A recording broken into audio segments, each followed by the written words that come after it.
皆さん、こんにちは。よしえです。今日も私のポッドキャストを聞いてくれてありがとうございます。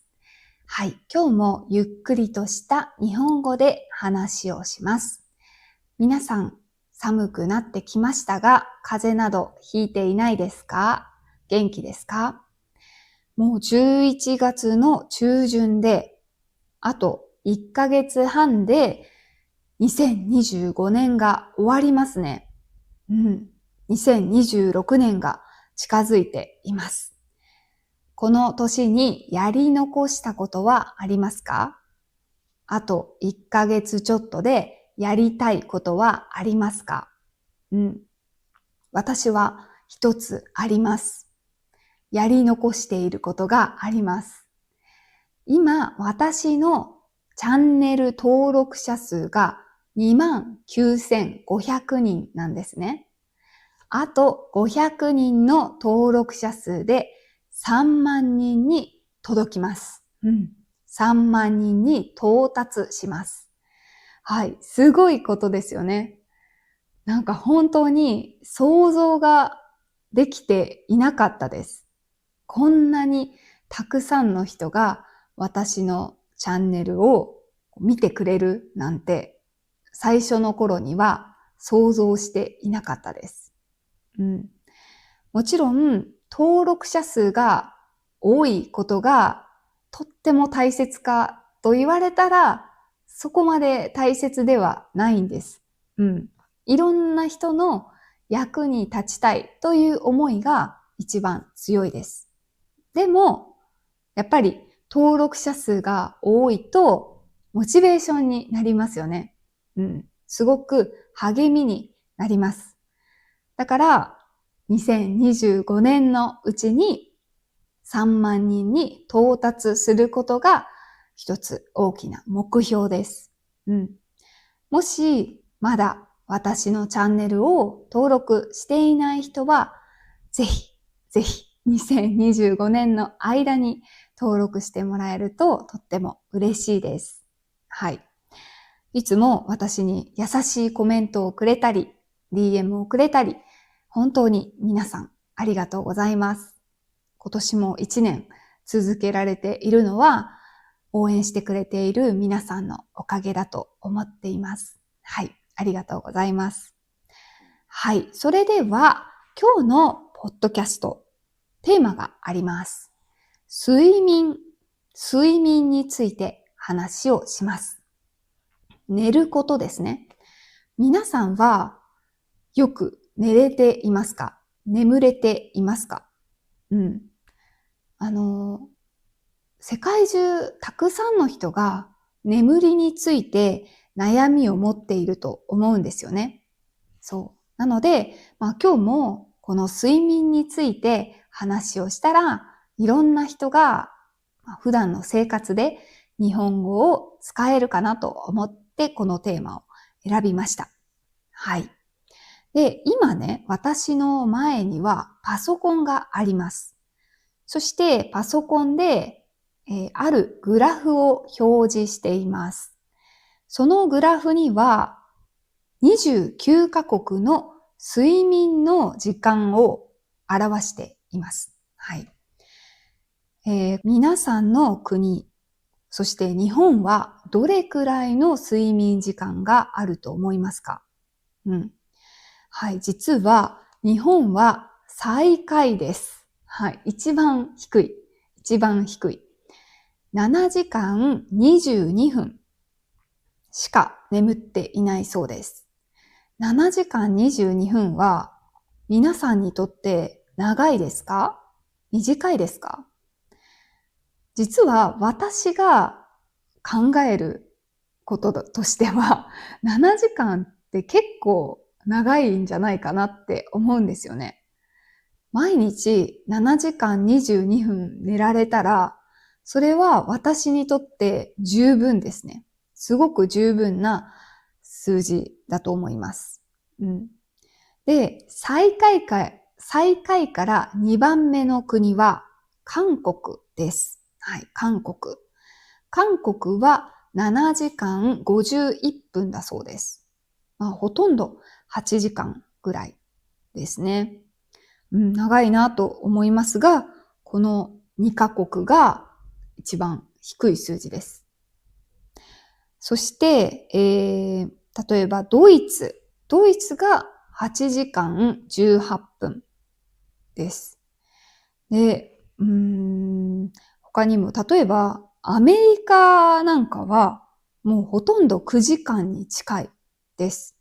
そして中国は9時間以上。で、このランキングで一番高い数字が南アフリカ。南アフリカも9時間以上。9時間以上です。9時間20分ぐらいかな。はい。すごいですよね。9時間って、もうだって、1日の3分の1以上ですよね。かなり多くの時間寝ているということになります。はい。で、今日は、日本人、本当に睡眠で悩んでいる人が多いです。なので、どうやったらもっと寝られるんだろうとか、皆さんはどれくらい寝ていますかとか、そういう睡眠のことに関していろいろと話をしていきたいなと思います。はい。で、一つね、面白いチェックリストみたいなのを見つけたので、皆さんと話をしたいと思います。はい。で、私もこのチェックリストで、チェックしたんですよ。自分の睡眠がいいか、普通か、悪いか、みたいなのを判断することができます。はい。一緒にやっていきましょう。このチェックリストには11個の質問があります。そして皆さんよくある、よく起きる。そして時々ある、時々起きる。そして、あまりない。この3つのどれかで答えてください。それで、3点、2点、1点というふうに、点数をつけていきます。はい。まず、1つ目。布団に入ってから眠るまでに30分以上かかることが多い。よくありますか？時々ありますか？あまりありませんか？私はあまりないです。私は眠るのがとても早いです。多分5分ぐらいでもう意識がないです。そう。最近は特にすごく早く眠ることができます。はい。私はだから今1点です、これは。ね、ここにメモを置いていて点数をつけています。はい。次、2番目の質問は、夜中に何度も目が覚めることが多い。夜中に目が覚めますか？私は夜中に目が覚めないです。はい。気づいたら朝になっています。時々、早く寝た日とかは12時とか1時ぐらいに一度目は覚めます。でもすぐに眠ってしまって次は朝に目が覚めます。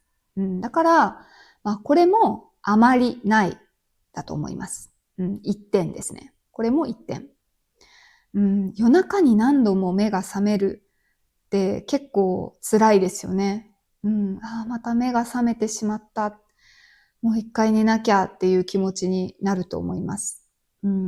そういう時も昔すごくよくありました。例えば、子供が生まれたばっかりの時とかは、子供が泣くと目が覚めてしまうので、1日に10回とか目が覚めていましたね。最近はもう夜中に子供に起こされることがないので、朝までしっかり寝ることができています。はい。では、3番目の質問。朝起きたい時間よりも早く目が覚め、その後眠れない。はい。よくありますか？時々ありますか？あまりないですか？これも私はあまりないです。はい。あまりないですね。毎日、携帯のアラームを6時40分につけています。はい。だから、6時40分までしっかり寝られます。6時40分より前に目が覚めることはほとんどないですね。もっと寝たい、もっと寝たいって思いながら起きています。はい。年齢が上がって70歳とか80歳ぐらいになると、このあまりしっかり、思っている時間より寝られないっていう人が多い気がしますね。お年寄りは朝の5時に目が覚めてしまった。朝の4時に目が覚めてしまったっていう人が多いというふうに聞きます。はい。皆さんはどうでしょうか？で、これも1点ですね。はい。次、4番。朝起きた時に熟睡感や休めた感じが得られない。はい。朝起きた時によく寝れたとか、よく休めたって思えない。どうですか？よくありますか？時々ありますか？私は時々ありますね。特に、夜中まで起きていた時、12時を過ぎるまで仕事をしていたりすると、朝起きた時に、まだ疲れているな、もっと寝たいなって思いますね。そう。結構12時より前に寝れるか、12時より後に寝るかってすごく私にとっては重要ですね。皆さんは何時に寝ていますか？はい。なので、この問題に関しては、私は時々あるなので、2点つきます。はい、次。夜中にトイレに起きることがよくある。夜中にトイレに起きることがよくある。これはないですね、私は。あまりないです。はい。寝る前に水をたくさん飲んでしまったとしても、朝までは結構我慢できるタイプですね。はい。これも1点入ります。次。日中、強い眠気やだるさを感じることがよくある。はい、ありますか？皆さん。仕事中に眠いなって思ってしまう人いますか？私はこれはよくありますね。よくある。時々かな。時々あります。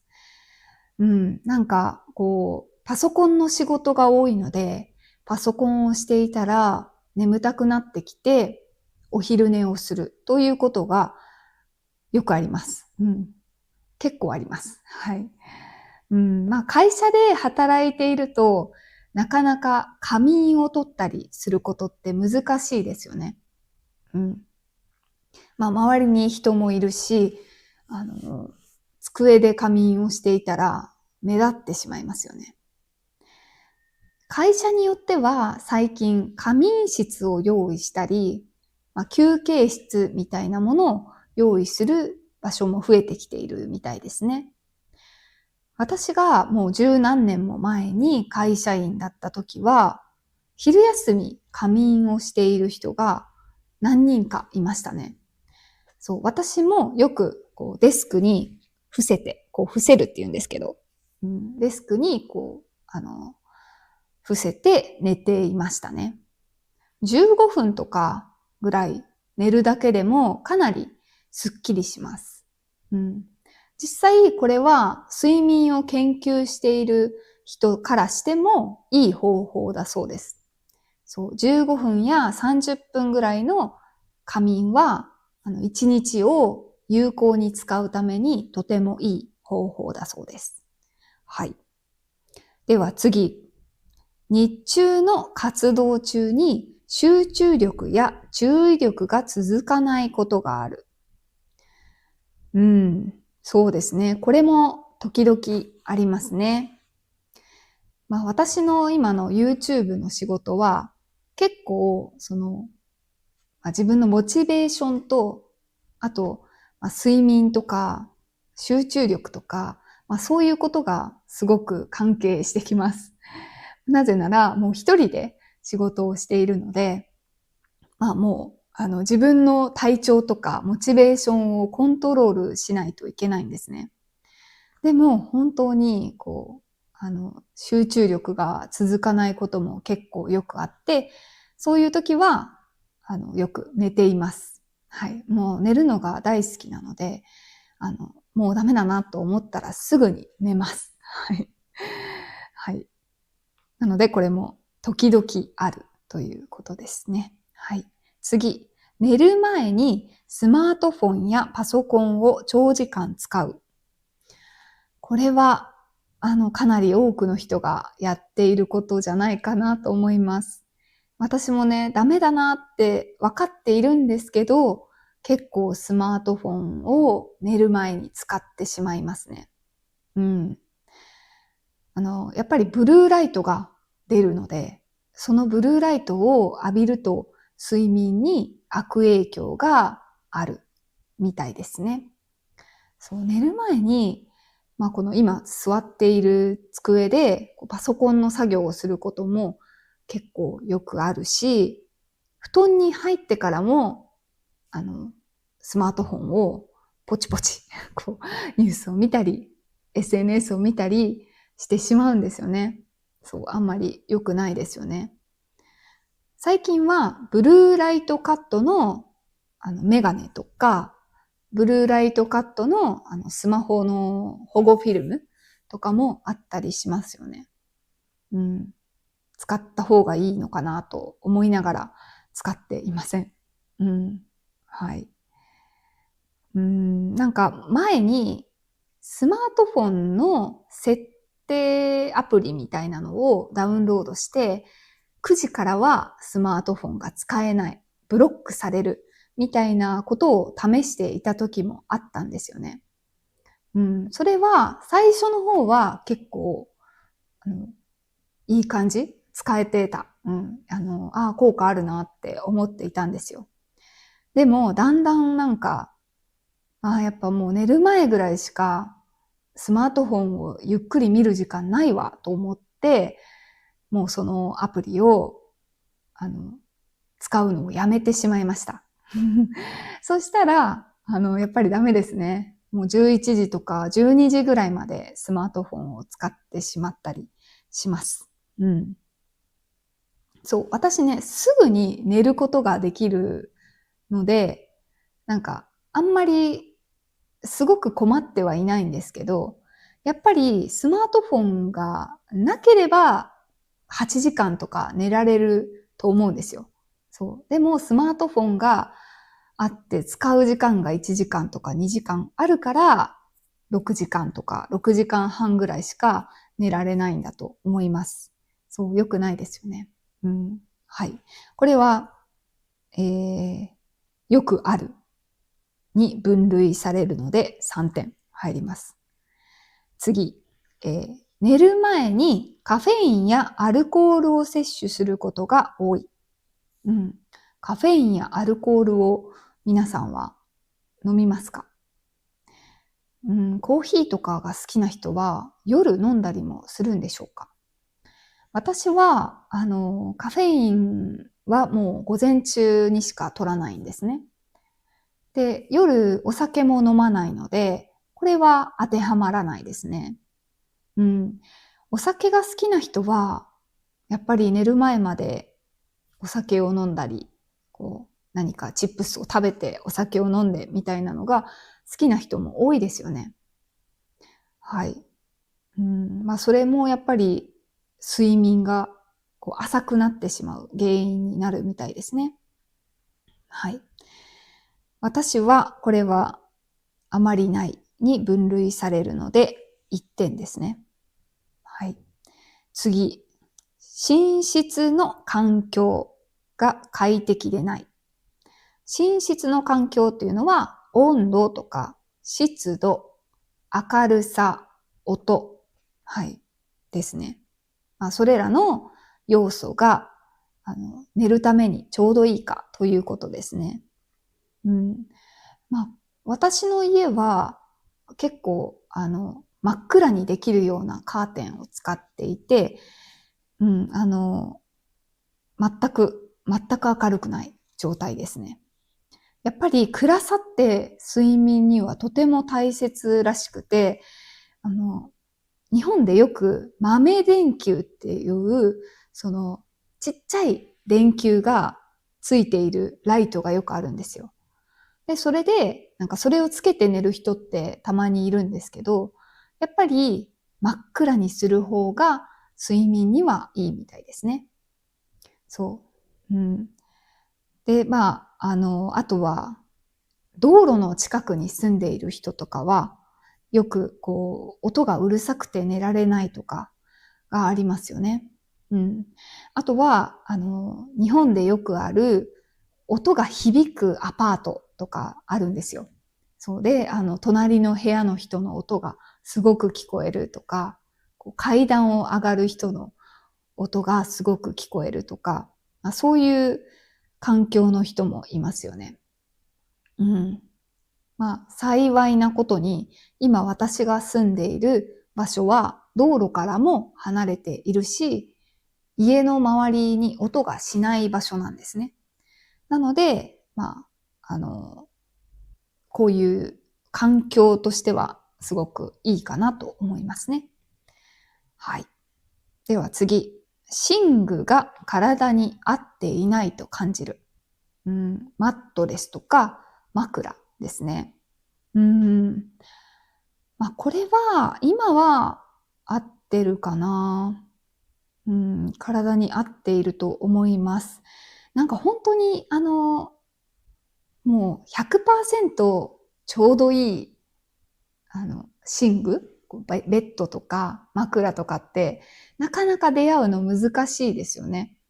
私も本当に今は体に合ってるけど、半年前はちょっと首が痛くなったりとか、あと妊娠している時は全然違う寝具が良かったとか、その人生のその時々、人生のそのシーンごとに必要な寝具って結構変わるんですよね。前は抱き枕といって、ちょっと写真出しときますが、ハグしながらじゃないと寝れないみたいな時期があったんですよ。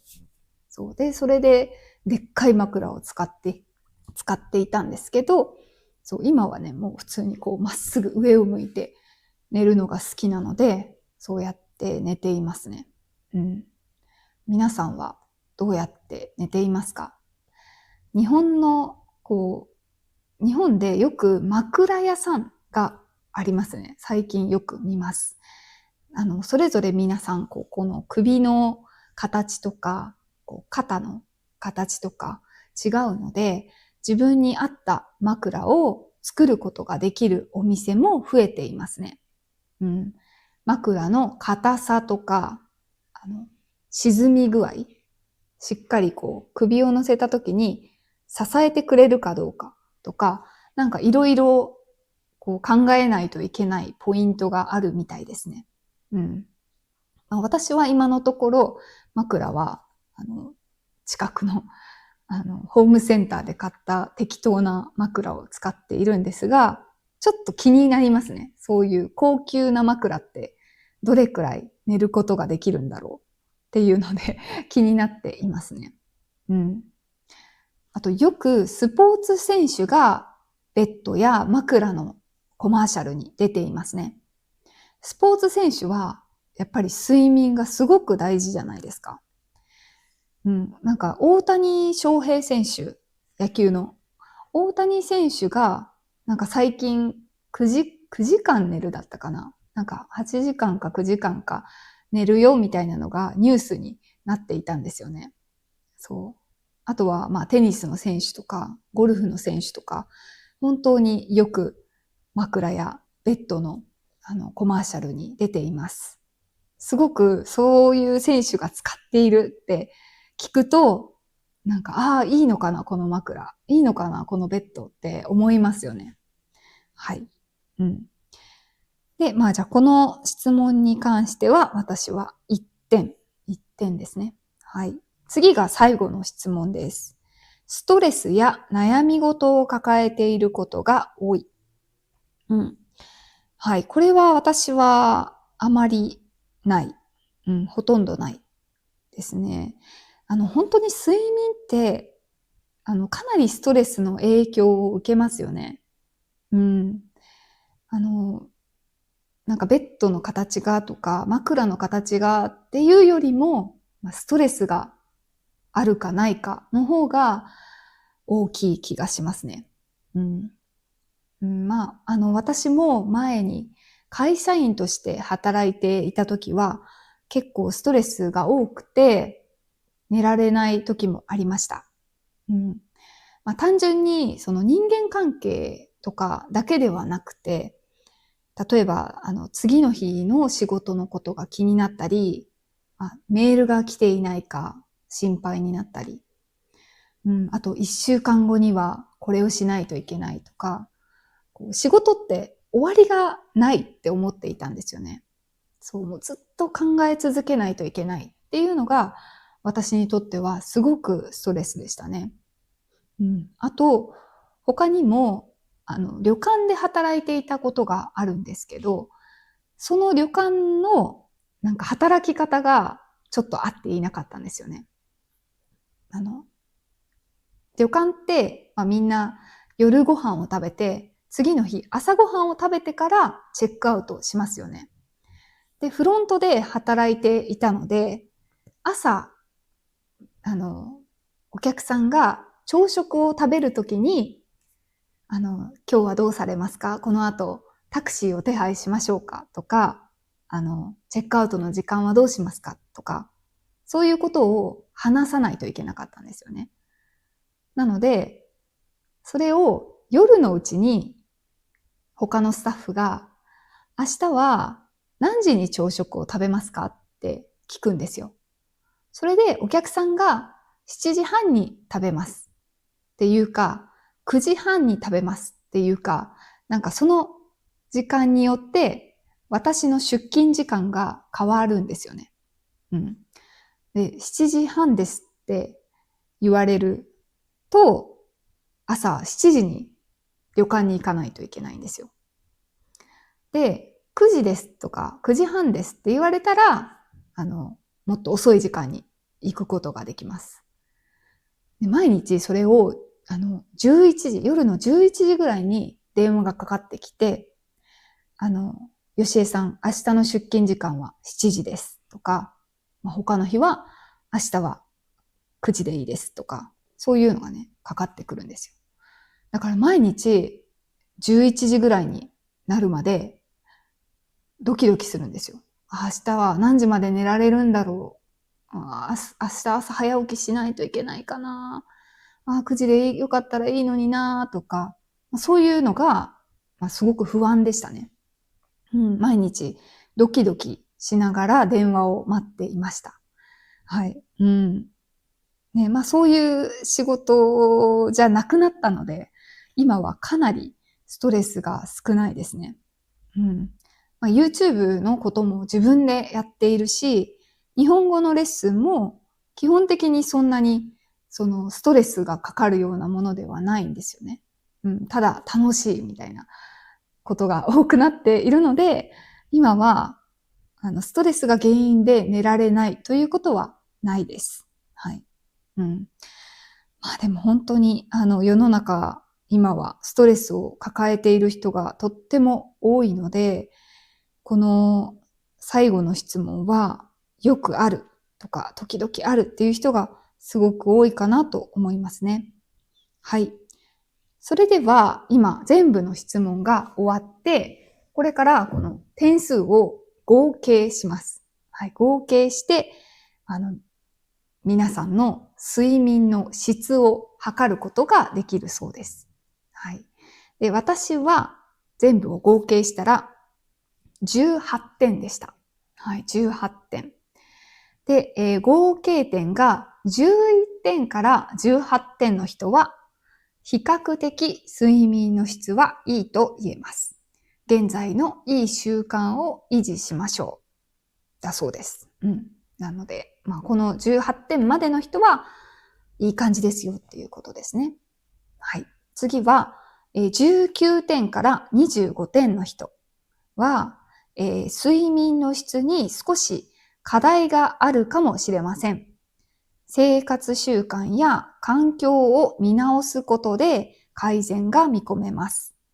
この、はい、ということですね。生活習慣とかね、環境、ベッドの柔らかさとか、そういうことを改善していったらいいんじゃないですかというアドバイスですね。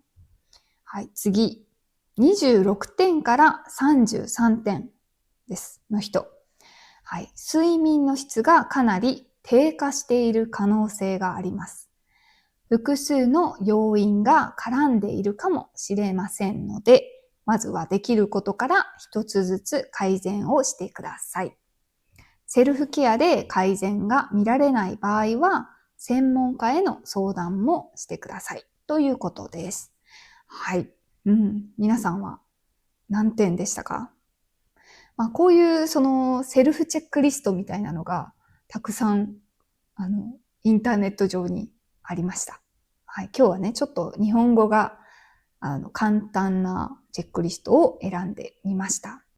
はい。それでは次に、夜の寝る前のルーティーンについて話をします。これは私のルーティーンではなくて、睡眠の質を上げるためのルーティーンです。はい。こうすればいいよっていうものですね。私は、睡眠のプロフェッショナルではないので、いつもね、インターネットとか YouTube を見て勉強をしています。睡眠の質が悪かった時期もあるし、これからの人生、いつ寝られないかはわからないじゃないですか。なので、常にね、こういう睡眠に関する、トピックには結構気を配っています。はい。で、まず一つ目の良いルーティンは、寝る1、2時間前にお風呂に入るということです。はい。もちろん皆さんの国にはお風呂のバスタブがない国の人もいると思うんですよね。そういう人はシャワーとかで体を温めるタイミングです。はい。で、皆さんは寝る直前にシャワーを浴びたり、お風呂に入ったりしますか？それとも朝入ったりしますか？で、この睡眠の質ということで言うと、寝る1、2時間前がいいと言われています。90分前ぐらいが一番いいのかな？まずね、お風呂に入ると体がすごく温まるじゃないですか。体が温まった状態だとなかなか寝られないんですよ。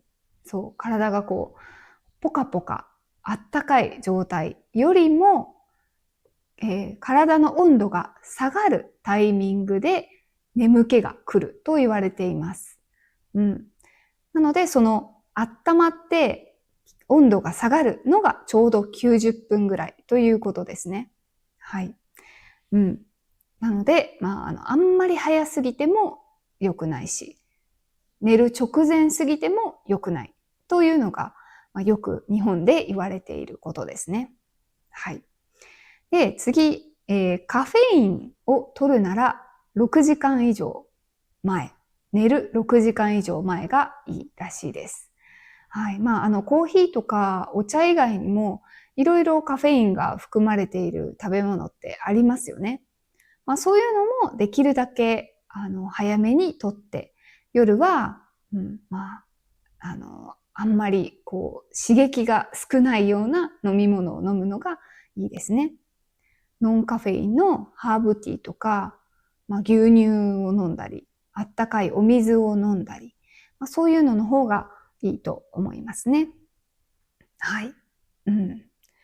私はいつも家にノンカフェインのコーヒー、デカフェのコーヒーと普通のカフェイン入りのコーヒーを置いていて、寝る前は、できるだけ、コーヒー自体飲まないけど、飲むならデカフェのものを飲んでいますね。はい。で、次、布団に入ってから寝てしまうまでの間にやることとしては、スマートフォンではなくて、読書とか、そういう考え事をしてみるとか、そういうのの方がいいそうですね。それはもちろんそうですよね。スマートフォンって情報がたくさんありすぎて、脳がすごく活発に動いてしまいます。脳が活発に動きすぎると寝られなくなるので、難しい本とか、つまらない本とか、そういうのを読むと一気に寝ることができますよね。あと最近よくある YouTube でつまらない授業っていうのがあります。そう、大学のつまらない授業を1時間とか2時間聞くというのがあります。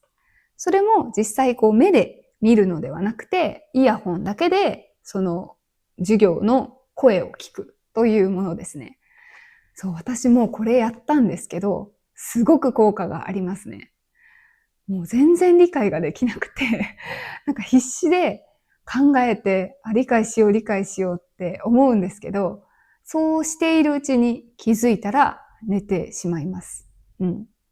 そう、こういう考えないといけないっていうのが結構、いいアイディアかなと思いますね。もう脳が、もう働きたくない、寝よっていう感じになりますね。はい。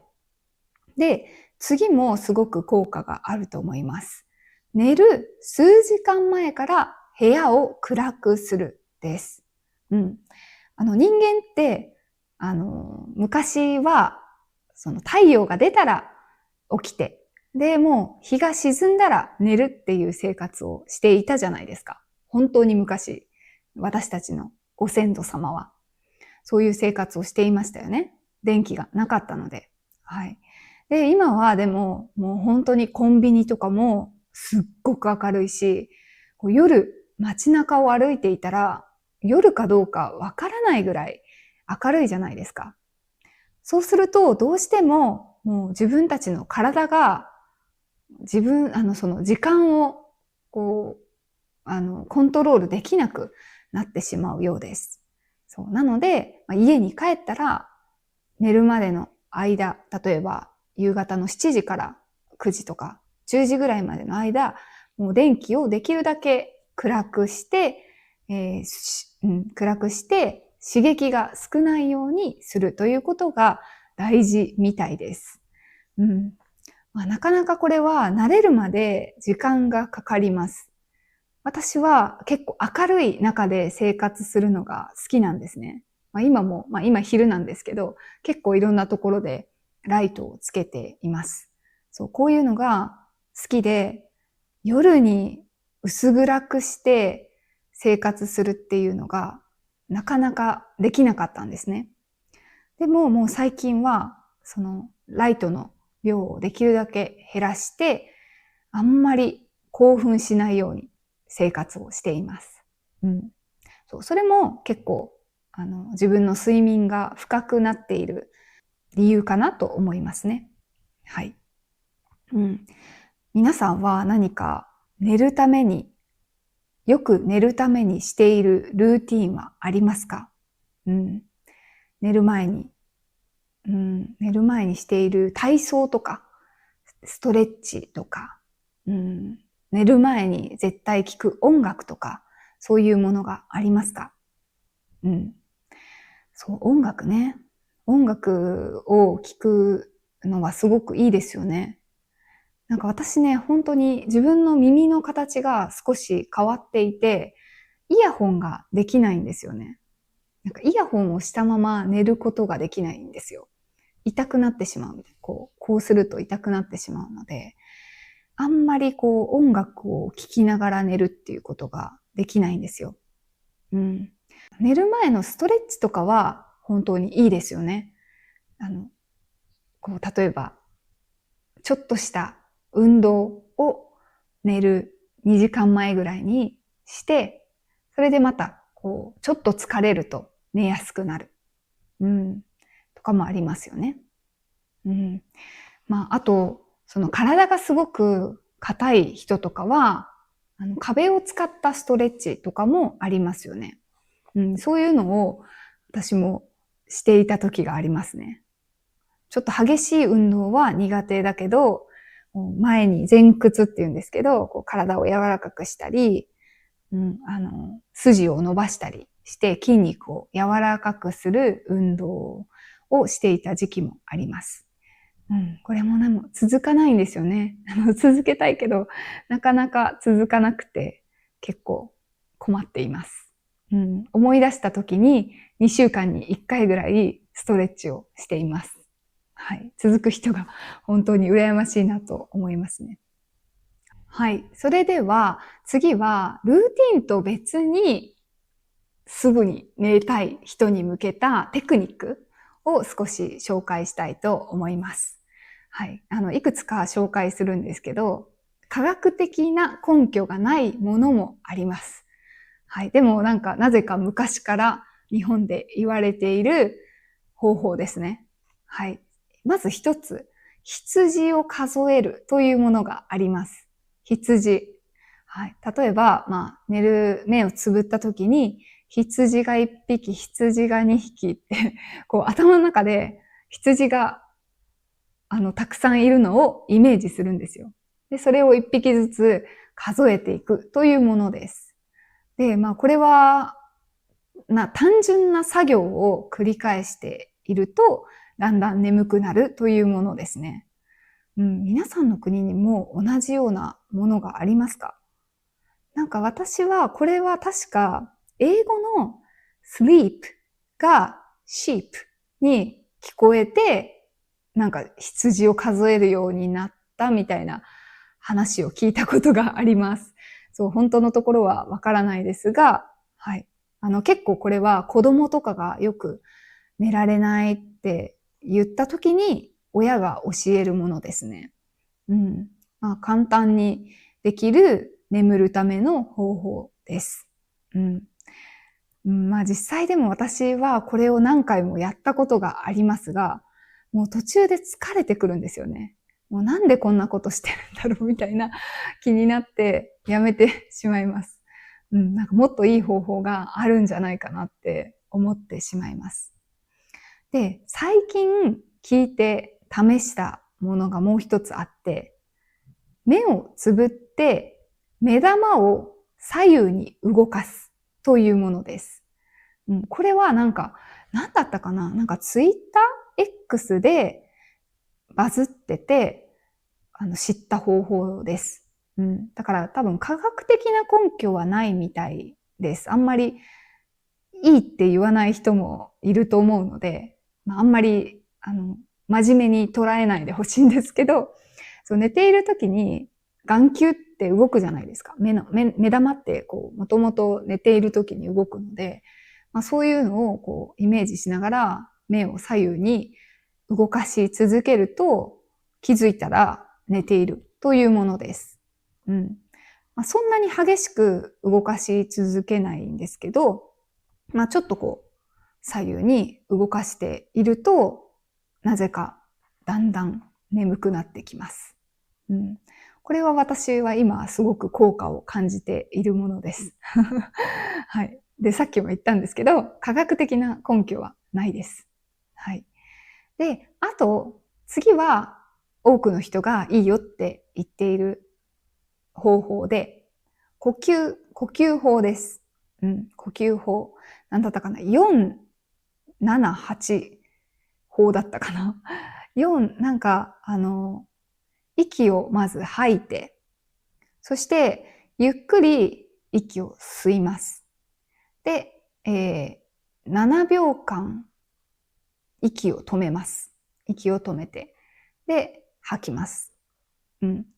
で、これをゆっくり続けていくことで、なんか神経が整うらしいんですよね。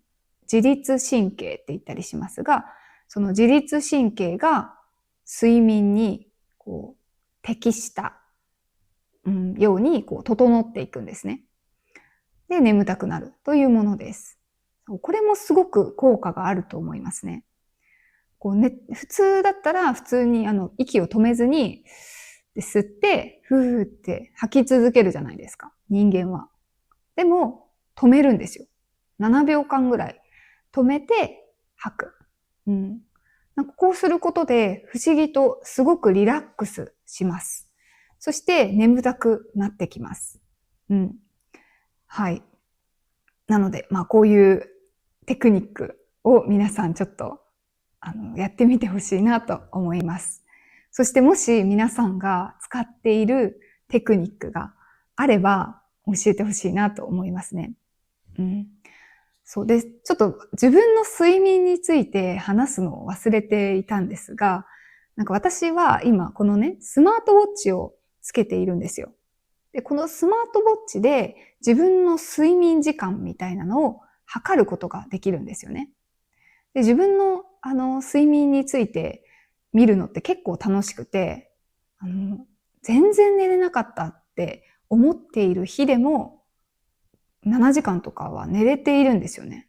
なんか不思議だなと思うんですが、ずっと意識ない、いや、意識あるって思ってても、体とか脳とかは休まっているそうです。で、多くの人が、早く寝なくちゃ、寝ないと体に悪いって思いますよね。当然、明日のために寝なきゃとか、結構シリアスに考えてしまう人が多いと思います。でも、やっぱり横になって目をつむっているだけでも、体とか脳は休めているので、気にしすぎない方がいいみたいです。とにかく長い時間、体を横にしていることで、体は回復するみたいです。で、また寝れないって思ってしまうことがストレスにつながるので、一番いい方法は気にしないだそうです。そう、気にしない。そう、気にするなって言われても気になりますよね。でもそうやってあんまり難しく考えすぎないということが、とてもいいリラックス方法らしいです。はい。どうでしょうか。皆さん参考になったかな。で、レム睡眠とノンレム睡眠っていうのがありますよね。英語なのかな、これって。はい。皆さんの国の言語でどう言うかはわからないんですが、レム睡眠とノンレム睡眠というのがあって、で、みんな波がありますよね。一番質のいい睡眠というのは、この波がしっかりあることらしいんですよ。ずっと深くてもダメだし、細かすぎてもダメだし、しっかりと1日の睡眠の中で4回から5回この波が来ることが大切らしいです。で、それぞれの波の中に役割があるそうです。そう、最初の波の時には、これをして、で、ちょっと具体的に覚えてないんですけど、例えば頭の中の情報を整理するための波とか、体を回復させるための波とか、それぞれの波の中に必要な役割があるそうです。ね、なんか奥が深いですよね。本当に勉強になるなって思います。人間の体のことを知るのはいつも楽しいですね。はい。じゃあ今日は睡眠について話をしました。また何か皆さんにも共通して話せるような楽しい話題があったら話したいと思います。はい。それでは今日のトランスクリプトもまたペイトリオンで、皆さんに公開しているので、ぜひペイトリオンも見てみてください。そしてぜひぜひチャンネル登録をお願いします。2025年以内に3万人いけるように頑張りたいと思います。はい、それではまた次の動画でお会いしましょう。バイバーイ。